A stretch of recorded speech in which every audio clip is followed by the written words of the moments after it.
We're at GDLX 2024 in Docklands, isn't it, with Ryan Laley from Ryan Laley Games. You might know him from YouTube. He's just passed 100,000 subs, so congratulations for that. And I, among a lot of other people, have done lots of your tutorials. So thanks again for sticking up so much good Unreal-based stuff.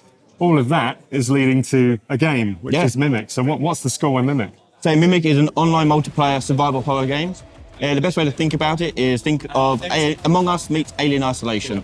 So you've got your friends playing a game together, you've got to always escape the map, but you don't know who to trust, as one of you could be the Mimic and could reveal themselves at any time. Yeah, so online in matchmaking, you can have a lobby, private lobby, or in public matchmaking. In public matchmaking, you match up against 4 other people. One of you will be assigned a Mimic randomly, one of you will be assigned an agent, and the 3 will be crew. Everyone has the same goal to get off the map, but the win conditions are different based upon your role. If you're human, you can only win if you get off the map without the Mimic. If you're the Mimic, you get off the map, you win. And the agent only wins if no one gets off the map but them. So you have to work together until the very end. In private matchmaking, you can also enable custom rule sets and customize your experience to add more chaotic rule sets and change the game and make it more unique experience for you and your friends. What was it that originally inspired you to go for this? Because obviously you're sort of having to pick one idea to put all of that skill set into. What was it that made you pick this one idea? But you've probably come up with lots, I assume. What was it that made you pick this? So I really wanted to try and do a horror game. It's something I haven't really touched upon before. And I'm a big fan of the 80s sort of genre of horror. So looking at The Thing and Alien are big inspirations for this game. And so I wanted to tackle an indie horror game, but with a different lens and different approach to it, and see what we can do to make it more impressive for an indie developer to make. Yeah, I mean, when you look at it in terms of the visuals and so on, it does look more impressive than most sort of, a lot of people when they're doing a sort of indie horror will lean on very simplistic sort of under-stylized graphics in order to make it faster, or like one post-production shader so you can get away with putting more sort of varied stuff underneath. But you've really kind of gone for it in terms of the big thing we wanted to avoid was the typical indie horror of a haunted house where you just got a flashlight. We didn't want to play with that idea. We wanted to use the light effectively. And so we looked at a lot of AAA horror games and saw how they were using light and how they're using sound and music.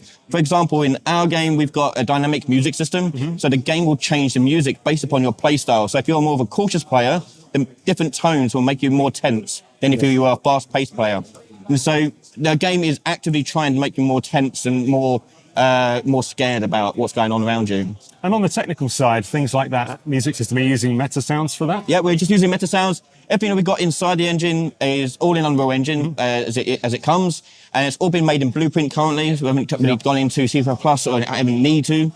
And so far it's been working great for us, and we've made everything in here perfectly fine. That does seem to be not just the way that Epic wants to push people to go, but what everyone has sort of started to do. I mean, unless you really need to do something specific in C++, you really can build and ship entirely in Blueprint now, can't you? You can, and we've got this running at 60 frames per second and running effortlessly well online. And Blueprint is super flexible, the engine is super flexible, and it makes it very quick and easy for us to iterate and make features of the game and test them right out of the box straight away. Was there anything that was a particular sort of technical challenge in this specific game that took you a while to crack?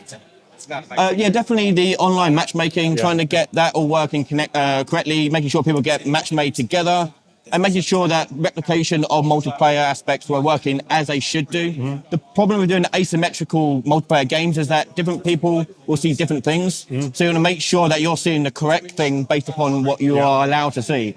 And that's a real challenge for asymmetrical multiplayer. Yeah, I think it's also a thing that a lot of developers are quite afraid of is multiplayer. And it's one of those things everyone says, start off, make something simple, and that makes sense. But if you really want to do something multiplayer, it can be quite daunting to get into. Do you have any specific advice for sort of how to tackle a multiplayer thing, or is it just dive in and try it and see what happens? Don't leave it to the end. People often make the mistake of making a game and then thinking, right, I want to add multiplayer to it. Multiplayer has to be something that you add to the game right from day one. And so if you build it in multiplayer in mind, you'll have a far better, easier experience. Yeah, that makes a lot of sense. I mean, it's also similar to that sort of make sure you design your game, try to assign as much of it as you can before you start, isn't it? So to try not to sort of hash it out as you go. Normally I ask people, do you have any advice for developers? But you've got an entire YouTube page full of it. So Over 1,000 videos and live streams. an incredible loads. resource for free over on YouTube. So just check that out. We don't need to ask you a question. It's already there. When is Mimic going to be out fully? Is it early access at the moment? It'll be out in early access later this year. Okay. We'll have full release soon after that in a couple of years' time as we add more maps to it. At the moment, we've got one map. We're currently working on a second map now with 2 more planned after that. Cool. I can't wait to terrify myself and my friends. Thank you very much for talking to me. Thank you very much. Cheers.